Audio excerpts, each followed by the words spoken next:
നമുക്കൊരു ആർട്ട് പരിചയപ്പെടാം. വെറും ആർട്ടല്ല, സ്ക്രിബിൾ ആർട്ട്. ഐ മീൻ ഈ കുത്തി വരച്ച് കണ്ടൊക്കെ രൂപമാക്കി എടുക്കൂലേ, അതുപോലെ ഒരു സംഭവം. ഇതിപ്പോൾ ഇവിടെ കുത്തി പൊക്കിക്കേണ്ട ആവശ്യം എന്താണെന്ന് ചോദിച്ചാൽ, ആ ഫസ്റ്റ് കാണിച്ച ആ ഫ്രെയിമില്ലേ, അതെൻ്റെ അനിയനാണ്. അനിയൻ്റെ ബർത്ത്ഡേക്ക് ഞാൻ വരച്ചു കൊടുത്ത ഫ്രെയിമാണ്. അതിങ്ങനെ ഷോക്കേസിൽ കണ്ടപ്പോൾ ജസ്റ്റ് ഒന്ന് പൊടി തട്ടിയെടുത്തു എന്നുള്ളൂ. അന്നത് ഭയങ്കര ട്രെൻഡിങ് ആയിരുന്നു. എന്നെക്കാളും നല്ല ഭംഗിയിലൊക്കെ വരയ്ക്കണ ആൾക്കാരൊക്കെ ഉണ്ടായിരുന്നു ഇൻസ്റ്റഗ്രാമിലൊക്കെ.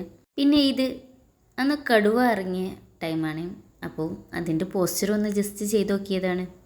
അങ്ങനെ എത്ര ആർട്ടുകൾ നമ്മുടെ കയ്യിലൂടെ ഇറങ്ങിപ്പോയിട്ടുണ്ട്.